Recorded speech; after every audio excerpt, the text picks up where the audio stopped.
The first one is, what is the industrial metaverse and what does it have to do with digital transformation today? So the industrial metaverse for me is the next step on the digital transformation that we see in the industrial area. We've been talking about combining the real and the digital worlds for a decade roughly.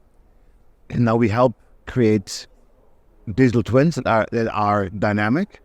We combine that with immersion, we combine that with collaboration, and that's already what I believe is the digital metaverse. And why is it relevant? Because it helps our customers to define their processes and to make their factories work before they have to build them. This makes them faster and better.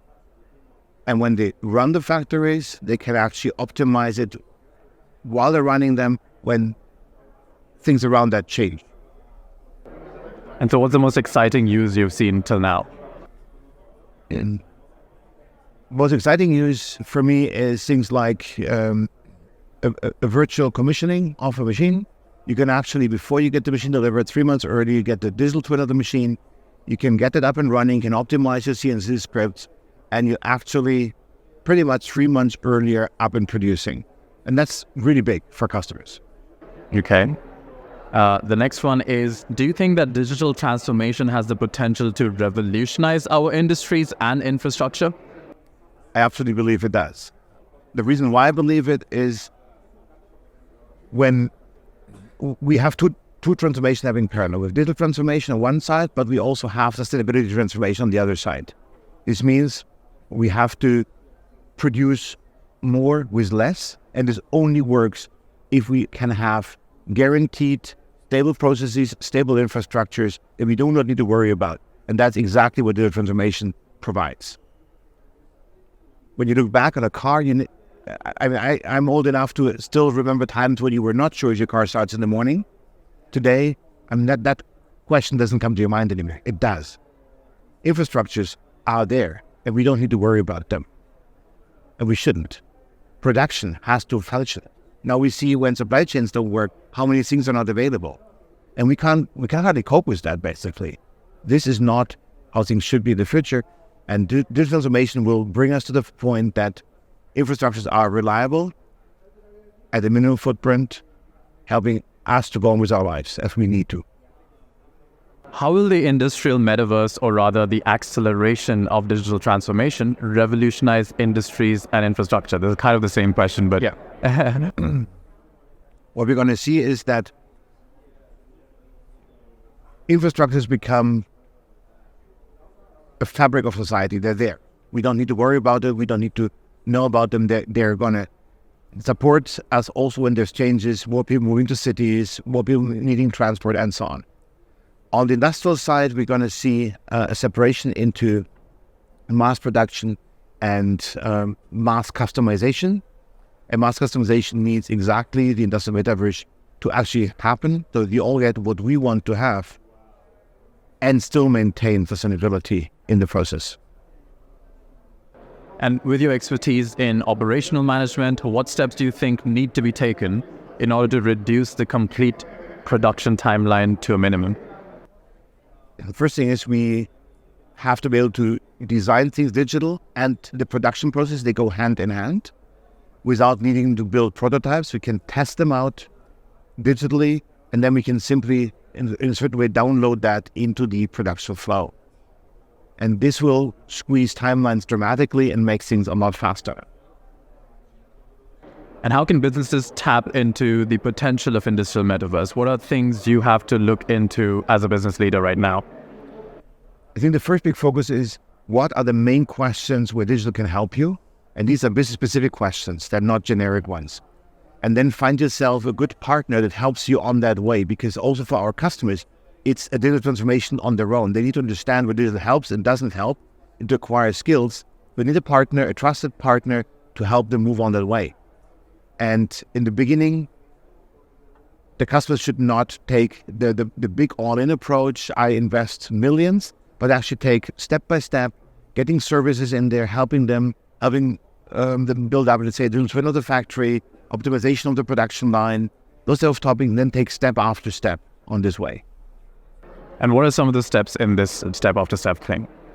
The first thing from my perspective is we need to have connectivity of the most important machines. We need to create a simple digital representation of the process, then start optimizing that production process, seeing the benefits, seeing how it frees up capacity, adding then your augmenting your production or manufacturing execution system so that you can actually run more complex workloads, upgrading certain machineries to get more data out of that, getting AI into the processes so that your machines run more efficient.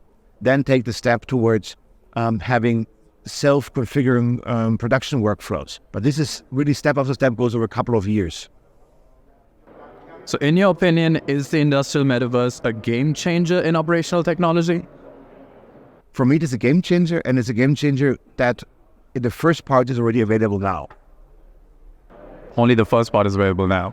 Yeah, so the industrial metaverse in its full glory with everything that it can have,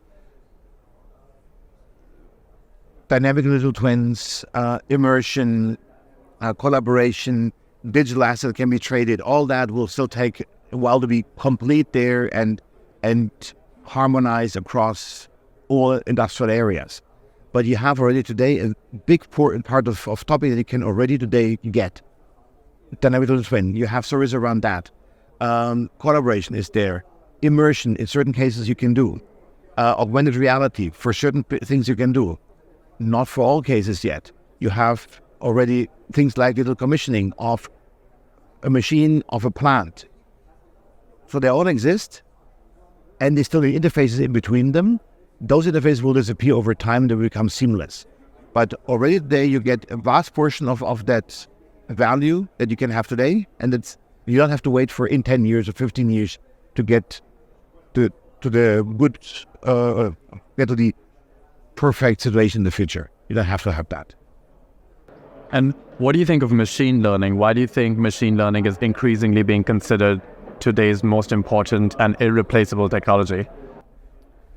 Well, machine learning is extremely important because it helps you to make sense out of a large set of data where it's unclear how this data actually relates to each other. It helps to build models to understand complex situations and react also to unknown situations. And that's one big part. The second promise actually is we are facing a big challenge with experienced workforce, with experts. And we see more and more experts retiring, and we see not enough new people coming up. Machine learning can also help to preserve what the experts know today to have a guaranteed quality of decision-making in the future. Both things, I think, are extremely relevant. There's a third topic from my perspective as well. We see massive advances in machine learning. It's not only any more simple neural networks. We have deep neural networks, all these now things like GPT and so on. Every 2 years, we see a massive step forward. We have now the first generic deep learning model existing. So more and more tasks can be transferred to an AI system that we thought was impossible 5 years ago. And so what are some of the ways in which Siemens is using all this technology? I mean, customers don't want to buy AI. Customers want to solve a business problem. So what we do is we take AI components and we bring them into our software. So we have, for example, we have a digitized production process. We have AI systems that help you to optimize the process when there is, let's say, a certain spare part or a certain partner coming in. So you have to change your production schedule on a very short notice. Or if you see a malfunctioning of a machine, how can you work around that so you can take the machine out, but your factory still stays online and producing at high levels? Those type of things we do. We've invested massively over the last 5-6 years in something we call MI Core, which is core models of AI that we can leverage in different situations, from predictive maintenance to process optimization. We created a lot of knowledge in ontologies. How do you make data making sense? That data can be combined with data from other vendors, other ecosystem partners, other customers, so they can actually interact without having to build integrations. All of these things we've invested massively in. We have an organization of a few hundred data scientists centrally and another 300 or 400 more in the businesses So we're driving that for our customers, but we're not selling AI. We're using AI to solve customer problems. And how long have you been using it for? Well, the first investment we did in AI was about 20 years ago, and massively ramping it up about 10 years ago. But already 10 years ago, I was in the organization. We were 150 data scientists there. Oh, wow. Okay. So the last question for you is more of a personal kind. What would you be doing in your life if not this right now? If I wouldn't be doing those things, I would probably sit in the countryside, in a woodshed, and do some work on wooden furniture, and read some books. Okay. All right. Could you just say one last time your name, your job title, and you're here at the Mobile World Congress? Okay. So I'm Gerhard Kress from Siemens. I'm Senior Vice President for Accelerator, Portfolio and Digital Business. And I'm here at the Mobile World Congress in Barcelona.